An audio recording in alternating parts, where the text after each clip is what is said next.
Hello, ladies and gentlemen, and welcome to I'm playing as Jacob, and I can't remember why. I think we had a mission on the train, didn't we? Because I think that's for Evie. So I think we're gonna go and locked in to die. I think we're gonna potter around the Strand and do those missions. Oh, do I want to come down Westminster? I mean, no, that's not Westminster. Westminster's is just this bit, I think. Maybe the Palace is... No, because that's the Palace of Westminster, so that's not in Westminster. Silly game. Oh. You want me to go into Buckhouse?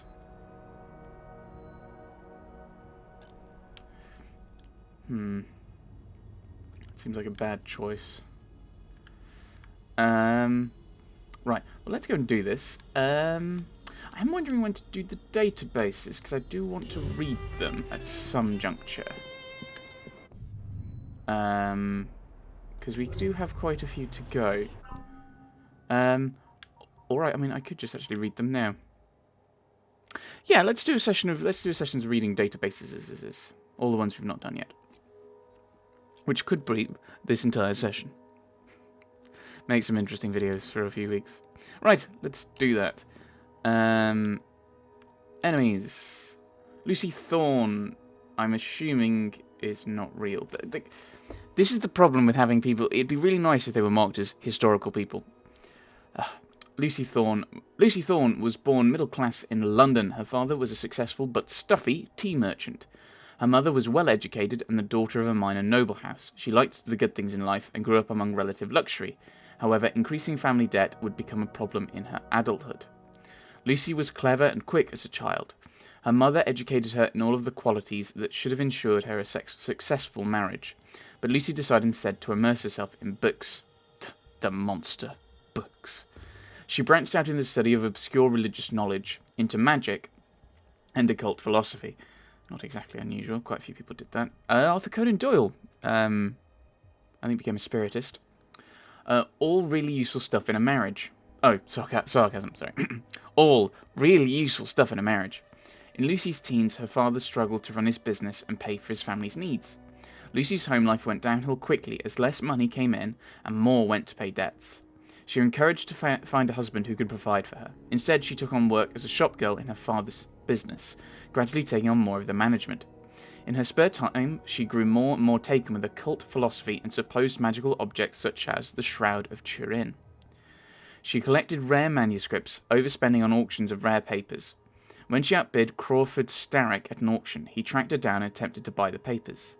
Lucy wouldn't sell, but her enthusiasm for the topic appealed to Starrick, and he quickly introduced her to the Templar Order, where she became his second in command, so her parents needn't have worried. It all worked out wonderfully. Rupert Ferris. Isn't he dead? I don't remember. Born to aging parents whose attempt to revitalise their failing marriage with another child ended in divorce shortly thereafter, Rupert Ferris made no significant impact on the history books in any way for nearly half a century.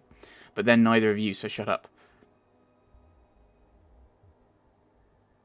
That's a bit unnecessary. Ferris only surfaces as the newly minted owner of a middling iron factory called the Bow Railworks. I'm assuming it's Bow, because it's Bow Street, which he promptly redubbed Ferris Ironworks. Police records indicate that several employees of said factory died of exhaustion. That wouldn't have been in police records. Although it may have been consumption, both because the handwriting is tough to make out and because mostly everyone died of consumption, or dysentery. Consumption was more fashionable. Regardless, employees died due to maltreatment. The police wouldn't care! Ugh! Stop making things up. It's stupid. As the I'm actually getting annoyed. As the decade continued, the average age of Ferris's employees got younger, a reliable remedy for both exhaustion and consumption. Starrick purchased the ironworks in 1862, enfolding it into his vast empire, and Ferris became a wealthy man. And what did he do with his tuppence, you might ask? Ferris is on the books both of a wealthy charitable society in nearby Croydon and the local brothel, apparently his other favourite cause. Which one he merely paid lip service to, well, we can guess, but we may never know for certain. By the way, lip service was actually available. I don't think we need to look at them. They're really silly. George Westhouse. George Westhouse grew up working in an old mill by the river in Crawley, and the monotonous labour wore him down like the grain he crushed under the millstone. That's right, I can be poetic. One day, Ethan Fry rescued him from robbers along the riverbank. A spark of adventure awoke in him, and he abandoned his post, joining the assassins. He ran missions with Ethan Fry and Cecily, taking his orders from the two of them, and slowly learned to fight. He was paired with the precocious Fry twins on memories. On memories? Do you mean missions? Once Ethan died, he became the senior planner, higher ranking, at least in spirit, and assigned to orchestrate their memories. All I can say is good luck. That doesn't make sense. Surely they mean missions. Because these things to them are not memories. I'm really confused. It doesn't make sense. Why doesn't it make sense? Right. So we'll have a look at the locations and then we'll just read those. Right. The City of London. The Bank of England. So the end of the 17th century saw the nations of Europe pitted against one another in the 9 Years' War. It was an expensive war for England, and after suffering a significant naval defeat at the Battle of Beachy Head, King William III couldn't afford to rebuild their navy. Then came a Scottish merchant named William Paterson, who, with a handful of his colleagues, raised £1.2 million from rich and poor alike in 11 days to finance the government. This was the Bank of England, and those who donated were its first shareholders. The bank proved to be the most financially sound investment one could make. If an early shareholder continually reinvested their dividends from an initial £100 investment, their shares would be worth over £40 million by the time the bank became nationalised in 1945. Of course, £100 in 1694 was the equivalent of roughly £15,000 today, so good luck finding that behind the sofa. So he raised that from rich and poor. The Bank of England was originally based in Mercer's Chapel, but was given its own home on Threadneedle Street in the 1730s. The bank's nickname, the Old Lady of Threadneedle Street, comes from a notable patron named Sarah Whitehead. The sister of a former employee who was found guilty of forgery and executed in 1811, Sarah was so traumatised by the death of her brother that she visited the bank every day for the next 25 years asking to see her brother. Aww. Also, I can't remember when it was, but I think it was around that point, the bank demanded on condition of this from the government that all income of the government resided in the Bank of England. So they keep all of the tax receipts and whatnot, is what would happen. Just so if the government couldn't just, get rid of it. Get rid of the bank.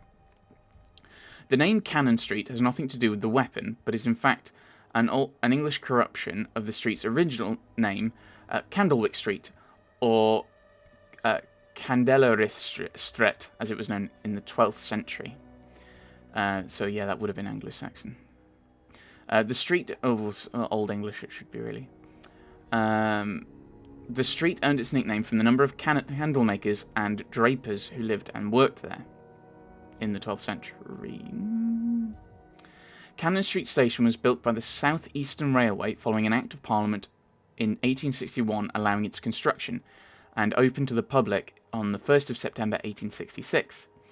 The station's hotel was built the following year and was designed by E.M. Barry, the son of J.W. Barry, the architect behind the Houses of Parliament. J.M. Barry, and it's spelt differently. I think it was Peter Pan. No, because that's Barry I-E instead of Y. The presence of the train station and its proximity to the Thames bolstered Cannon Street as a centre of trade. As the 19th century drew to a close, the area became populated with warehouses and industrial buildings. So you'd need an Act of Parliament to kind of extend a line or start a new line. A lot of people actually would.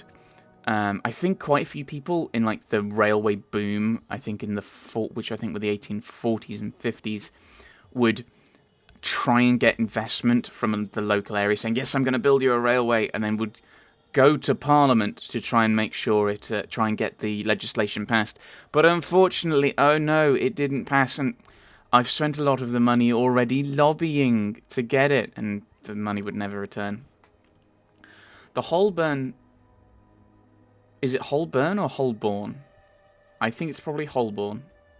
The Holborn Viaduct was built in 1869 to span the length of the Old Fleet River, and work was put in to make the bridge not just a necessity of infrastructure, but an artful piece of city design.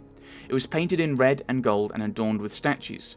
The 4 statues of women standing at either end of the viaduct represent agriculture, commerce, science, and fine art. When the viaduct was officially unveiled in a ceremony led by Queen Victoria in November of 1869, it captured the imaginations of people from all walks of life and was praised as an impressive feat of engineering. It was reportedly a beautiful day with clear, sunny skies. I threw that last bit in because we're talking about the unveiling of a viaduct here, and I'm conscious your attention might be wandering. Okay. Ludgate Circus.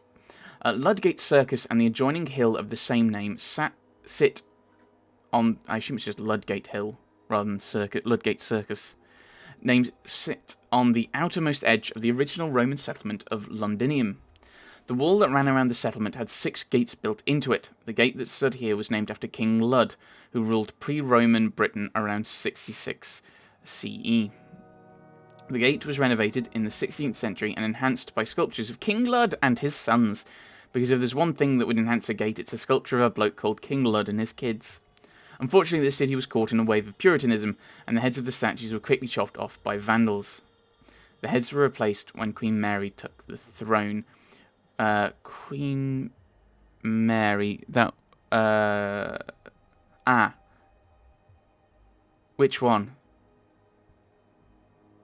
Oh, this is written by silly Americans who don't realise that there have been 2 Queen Marys. One was Queen Mary the First, whom I consider, because in the 16th century, it wouldn't have been Puritanism in the 16th century. Anyway, I don't think Puritanism was around that early. It was the time of the Reformation in the 16th century. So there's the Queen Mary the First, who was a devout Roman Catholic, married King Philip II of Spain to create almost like a Catholic dynasty of England and Spain, with Wales and Portugal kind of attached, and all the various other things that were owned by Spain. What an empire that would have been. But so there's that one, who was the Tudor. Then there was Queen Mary II, who was married to William IV. I think he was William of Orange. Now, they ruled as co-monarchs, actually, as did Mary and Philip, actually. So they were both monarchs. I think Mary was the official... I think she'd been a steward, and so or had William inherited? Or am I getting confused about someone else? I know there's been a Queen Mary. There's been 2. So it should specify. I assume it means Queen Mary the First, because she's the famous one. Silly writers. I apologise to any Americans who actually already knew that when I said silly American writing. I assume it's just... Actually, or would it be Canadians writing this? Never mind. The Ludgate was demolished in 1761, and like its big brother Piccadilly Circus, there was never an actual circus here. It used to be a circular junction, hence circus. Yes, that's what... You have a circus, it's in a circle, so that's why it's called the circle. It's like the 3-ring circus, you've got the ring and the circus. Alright. Royal Exchange. The Royal Exchange and its use as a centre for trade was inspired by the Bourse in Antwerp, which had made Belgium the financial capital of Europe. Ironically enough, Antwerp would be raided by the Spanish 10 years later, losing the nation's wealth and allowing England to take over as the new financial power. Thanks again, Spain. 10 years later than what? I mean, you've not given a date. I assume this is during the, 80 Years' War? Which was basically the Netherlands...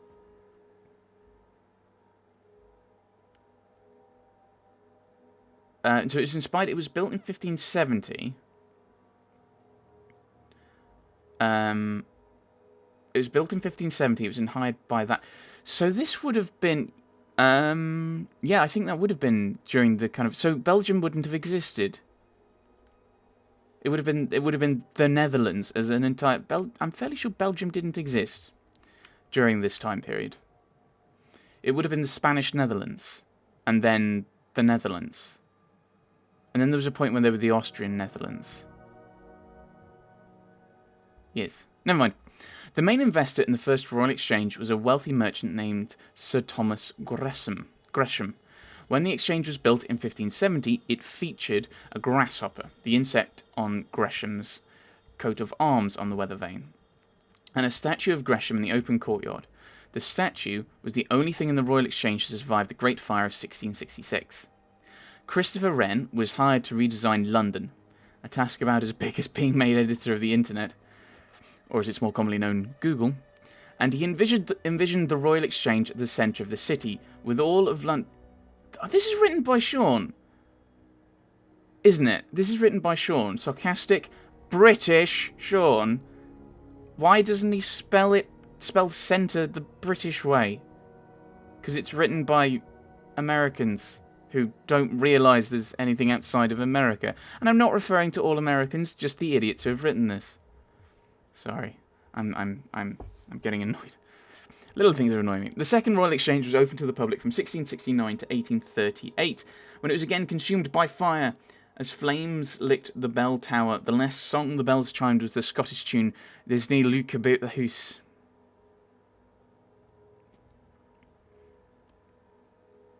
I'm sure the fact they kept playing loud Scottish folk songs was in no way connected to the place being set on fire. To be fair, I was told by a Scottish tour guide around Edinburgh Castle that the way you can tell a Highland gentleman is he knows how to play the bagpipes, but chooses not to. The third and current Royal Exchange was built on the foundations of its predecessors and opened by Queen Victoria on the 28th of October 1844. Gresham's grasshopper returned to its place of glory, where it has remained since. St. Bartholomew's Hospital. The Royal Hospital of St. Bartholomew is the oldest hospital in all of London.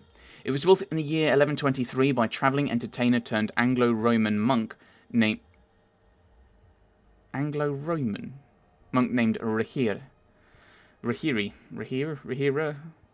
The story goes that he fell ill while on pilgrimage to Rome and vowed to found a hospital if he survived and returned home safely. You know that old story. The number of hospitals built that way is astounding. The most notorious physician to work at St. Bartholomew was Dr. Rodrigo Lopez, appointed to the hospital in 1562. He would go on to become Queen Elizabeth's chief physician.